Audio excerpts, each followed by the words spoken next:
Hi folks, I'm here with Alex, the founder of Navigate World Whisky. You can see we're surrounded by color today. We're diving again into the world of rum. In a previous episode, we talked about a brief history of rum, sort of 5 centuries in 5 minutes.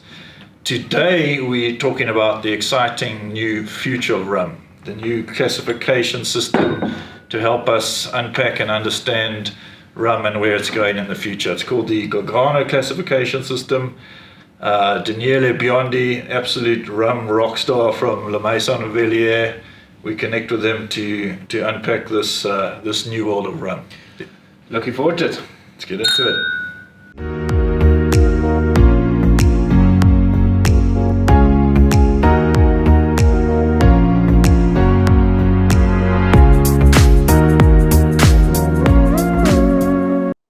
In the classification that we launched some years ago, we decided to define rum through different criteria, not geographical or not only the history behind, but something more objective and also something more exhaustive.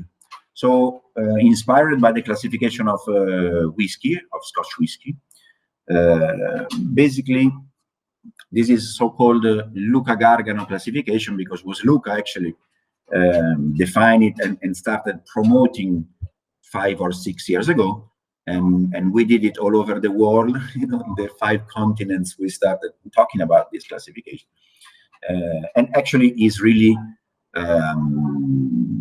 objective and exhaustive, as I said. So it's based on the production, it's based on the process of production. So it's not interpretable. It's more geeky, maybe, but surely is it complete, you know, the overview of all the rums. So it works like this. First of all, we put this black line, and on the right side of this black line there are all those brands, all those rums that you can easily find in the market, because most of the times are brands by major companies, by multinational companies, so big brands, and it's easy to check some of these bottles to understand that sometimes they don't declare the distillery, so you don't really know where it's produced, by which distillery, and so in which way it's produced. And so we put it on the right side just because we don't know it, and so it's impossible to classify by the production style because it's not declared, and so we don't know. So we just wrote no distillery statement, so it's impossible to classify in our way. Right, so we heard there from Daniele about the rum classification to the right side of that black line. Essentially, he's classifying large multinational producers, multi-column still, often producing, you know, very light, neutral spirit, lacking in complexity, not really rum that speaks of any provenance. Absolutely, I think provenance is quite key there. And to your point, you often find rum that doesn't have that, or these sort of lighter rums per se. They don't have the complexity of the sort of more premium rums that we like on the other side of the line. Yeah, often characterized by sort of sugar additions or even color additions. So that brings us to the more exciting part, which is everything left of the line, yes, under the new Gargarno classification system. So Daniele is going to take us through that. Let's have a look at it. We have the real map. So it's a map that again is a matrix, let's say, that wants to classify the 3 raw materials, the 3 main raw materials known. So the juice, the fresh juice, the syrup, that is not so popular, but actually there are some producers that use sugarcane syrup, very interesting raw material, and then molasses, so the big part of all the producers. And on the distillation side, we defined 4 tiers, let's say. So the distillation in discontinuous, so in pot still, like Scotch whiskey, for example, like cognac in France, like Calvados Pays d'Auge, okay? Like some grappa in Italy. So all those spirits that are really craft, okay, are artisanal production. Then the second level is all those distilleries, just few, to be honest, in the Caribbean, mainly in Barbados and in the British areas, that have both kind of stills. So they blend the two ways of distillation to have a balanced product.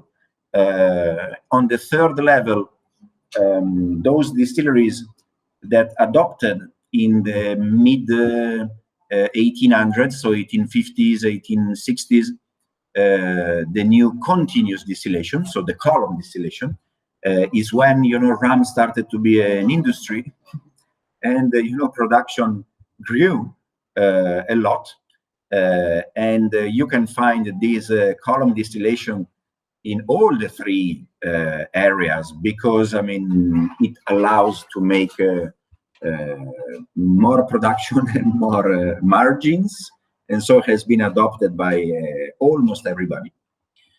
And then in the fourth years, the evolution of the third, let's say, when the technology allowed in the 1970s, 1980s, more or less, to extract ethanol in a massive way. So we are talking about the multi-column distillation. So is the multiplication of the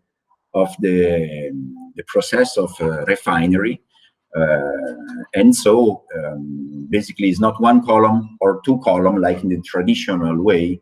Right. So Daniele took us left of that black line into all the exciting new classification systems based on the type of raw material and the type of distillation method. So pure single rum being a rum that most closely resembles the production of single malt whiskey in terms of pot distillation. Yeah.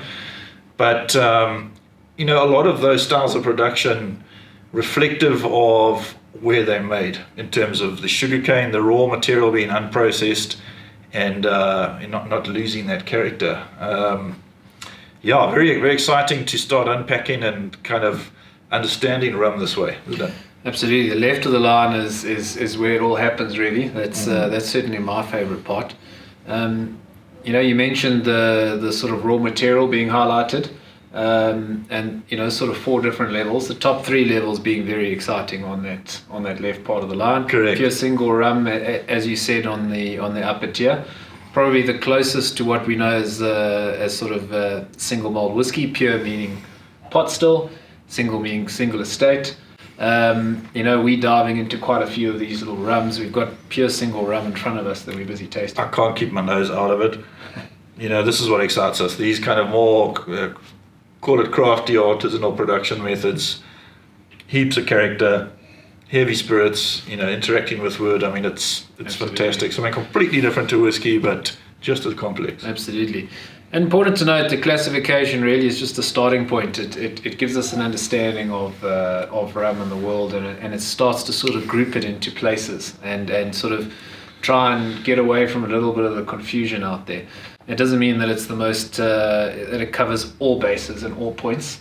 There's still a great sort of extended world out there that possibly isn't on the classification or covered very well. But this certainly really opens up that world of rum and makes it half understandable for the me's and you's and other people. Yeah, the classification of single malt whiskey was so crucial to whiskey. It preserved, it fostered a culture of producing really great singular spirits, and I think this classification is going to do the same thing for rum. So this is the noise you've been hearing about, where rum's coming. Yes. This rum wave is coming. It's really about these left of black line classifications. It's not what we, especially as South Africans, know as rum. It's something completely new.